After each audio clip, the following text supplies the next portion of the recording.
If you've ever played a trading card game before, you know just how expensive it can be. Between opening sealed products, hoping you'll get the exact cards you're looking for, or paying for individual cards off of websites like TCG Player, trading card games can be an extremely expensive hobby.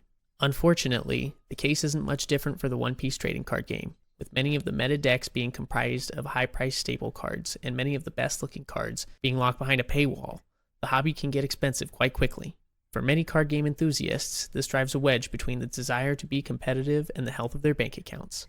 But just like our future king of the pirates, we have to start somewhere. That's why I'm going to be taking on the challenge of starting from a singular one-piece TCG starter deck with a weekly budget of $10 to go towards upgrading my deck and $5 going towards weekly tournament entry. Do you think I'll be able to manage the challenge of taking down my local competitive scene? Or will the restriction of playing on a budget have a greater impact than we can even imagine? Let's find out. Welcome to Budget Pirate Progression.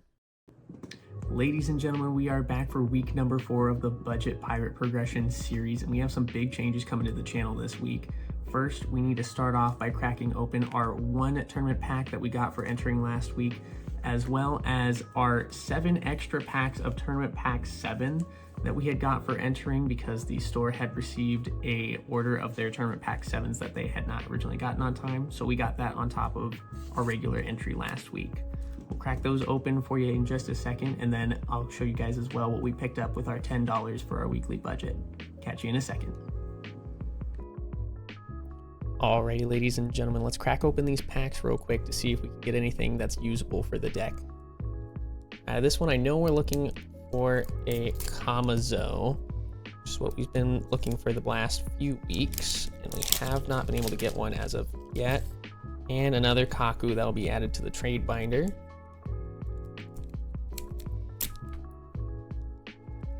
Not really sure what cards come out of these other than Beppo, which is on the front. Shura.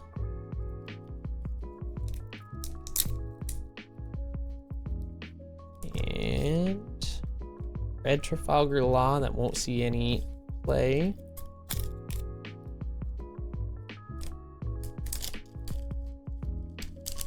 And this looks like a Momonosuke.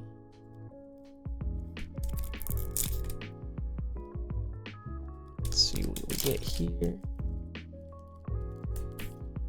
Red Beppo. Center these a little bit better.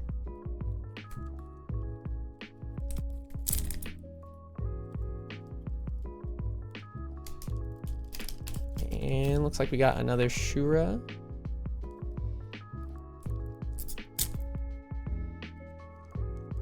And it looks like we got another Trafalgar Law.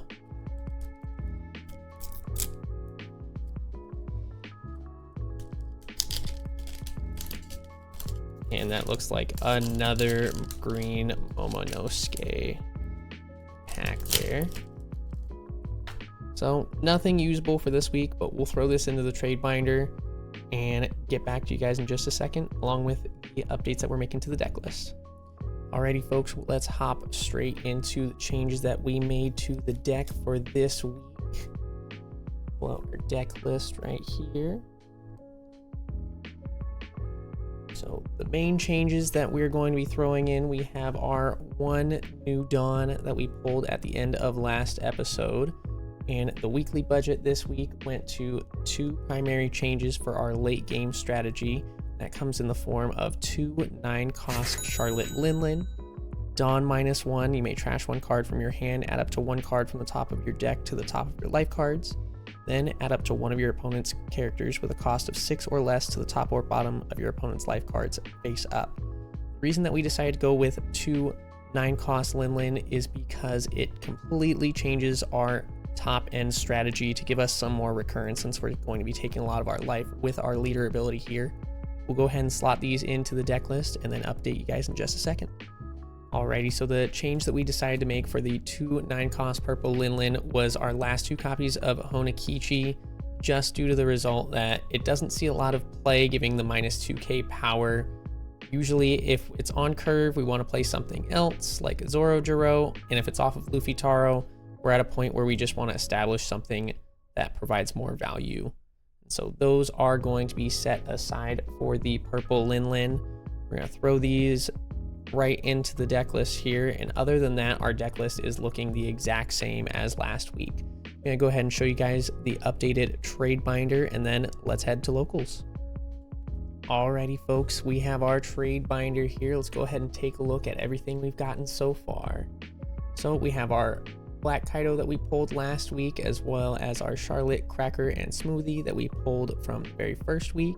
Our Silvers Rayleigh that we got.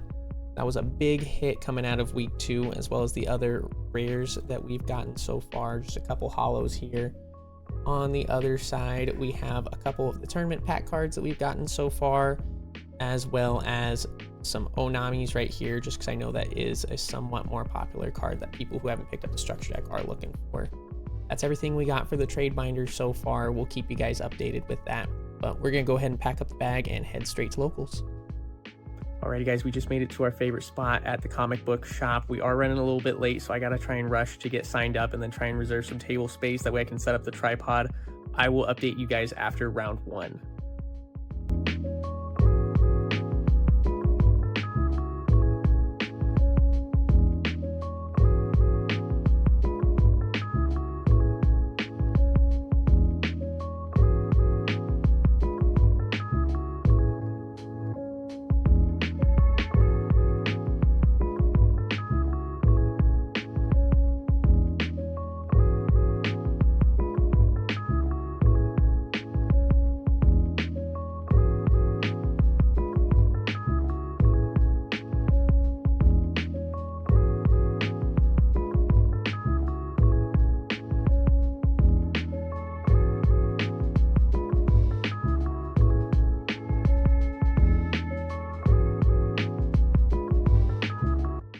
Ladies and gentlemen, we were able to just trade off the Silvers Rayleigh for the Charlotte Linlin, 2 of the 9-cost Luffys, a Law, and the Gum Gum Giant, the last one that we needed. This happened just before the tournament, so we'll be able to throw these into our deck, but we got to make it super quick so that way we can hop in for round 1 with a fully stacked deck. Because I'm updating the deck, I'll give you guys a deck list as soon as I get home. In typical fashion, when you're trying to get somewhere in a hurry because you're running late, it ends up not actually mattering. We ended up getting here with just a minute before round 1 pairings went up, got all signed up and all good, and then we ended up getting the bye for round 1. So technically, we're running 1-0 to start off this tournament. It's going to be a little bit of a smaller one tonight. There's a small chance we'll have 4 rounds because we have 11 people tonight, but it might only be 3 rounds, so we'll update you guys here soon.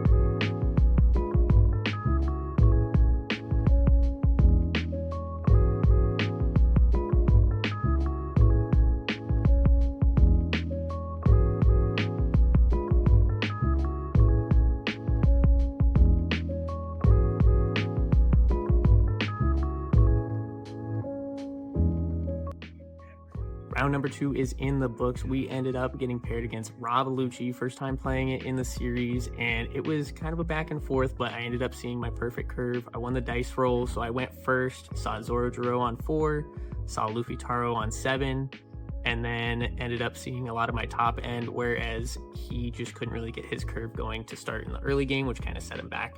So we are 1-0, or I guess technically 2-0 counting the bye. I'll update you guys after round 3.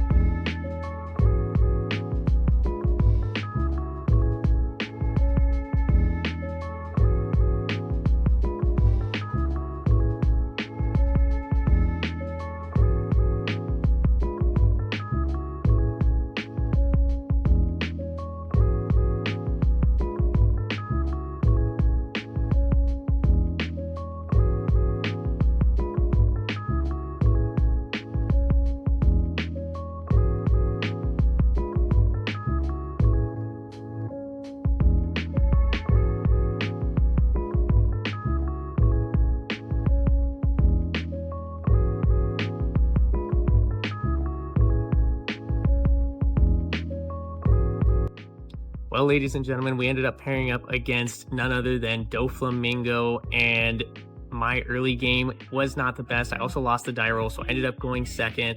My curve was not great. I had to take a lot of early swings, and then I ended up getting into a lot of my Gum Giants at the right time just to get hit with pudding when I had like 9 or 10 cards in hand. It was pretty rough, and it came down to not that close, to be honest with you. He still had like 3 life after I had used 2 9-drop Lins, and so the game wasn't that close, but it was fun. Came down to it in the end. We should have one more round here, I believe, depending on tiebreakers and if the down pair ended up winning or not. I'll update you guys after this.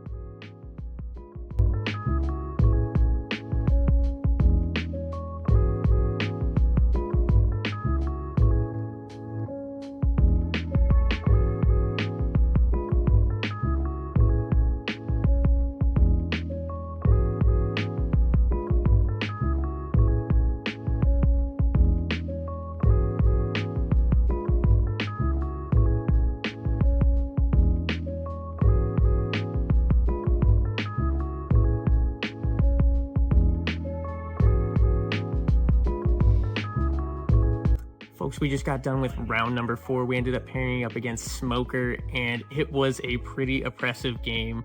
My opponent did not see a whole lot of counter and didn't see a lot of early plays.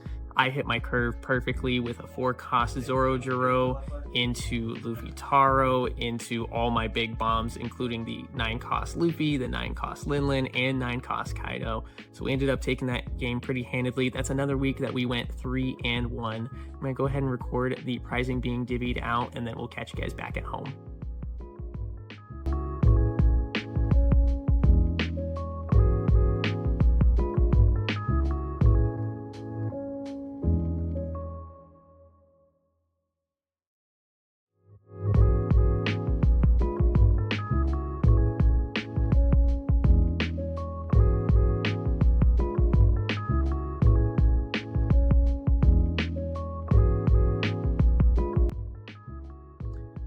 Ladies and gentlemen, that is another week in the books. We played 4 rounds tonight. There was only 11 people that ended up being able to show up tonight because we had a bit of a snowstorm, and we ended up finishing with a record of 2-1 in the games that we did play. And because we got a bye in round 1, that technically counts as a win, giving us 3-1 overall. After tiebreakers, we ended up placing 2nd overall in the tournament, so that nets us 2 packs of OP08 to open up, as well as, for the first time on the channel, 1 winner pack. I'm going to go ahead and open these up for you guys, as well as give you an updated deck profile, since we were able to pull off a trade in the middle of the episode right before round 1 happened. So I'll get that updated deck list for you guys, and we'll see you in a second. Alrighty, without any delay, we're just going to hop straight into the deck profile here. So for this week, we were starting off with 2 copies of Secret Rare 9-cost Luffy, 3 copies of our 9-cost Charlotte Lin, and 1 copy of Kaido for our bombs. For our bread and butter play of the deck, we have 4 copies of our Luffy Taro, 2 copies of our Eustace Kid, which didn't get a lot of play this week, but it did come in handy once or twice. We have 2 copies of our blocker Jinbei, 4 copies of our 5-cost Sangoro, 4 copies of our Searcher Zoro, one of the best cards in the deck by far, 2 copies of Orobi, 4 copies of our own Nami blocker. Then on to 2Ks, we have 4 copies of Frenosuke, 4 copies of Usohachi, and 2 copies of the OP05 Usohachi. We have 4 copies of Chapemon. I say it time and time again, this little guy has seen so much play and gotten so much pressure in the early game against certain decks. And we have 1 copy of our Trafalgar Law, 4 copies of our Gum Giant, and 3 copies of When You're at Sea, You Fight Against Pirates. That's our deck list for this week. 50 cards in total, and honestly, it's looking pretty good as far as a budget deck can go. There's only a few cards that I'd still like to switch out. I want to get these At sea, you fight against pirates switched into Trafalgar Laws. I'd like to get those Jinbei switched over to more Eustace Kids. And then I want to get the Arobi switched out for something, but I'm not quite sure yet. That's where we're sitting at with the deck list for this week. I'm going to go ahead and put this away real quick, and then we'll hop right into that pack opening. Second place in the tournament this week netted us, again, 2 packs of OPO8, and for the first time on the channel, 1 winner pack. We're going to start off with these packs of OPO8 before we hop into that winner pack. Let's see what we got.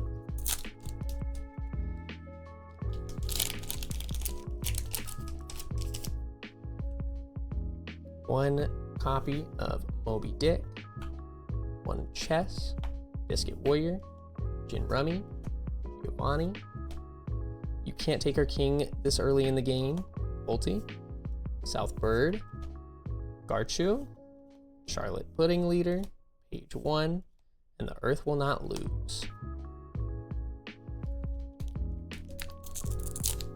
Let's see if we got anything in this second pack here.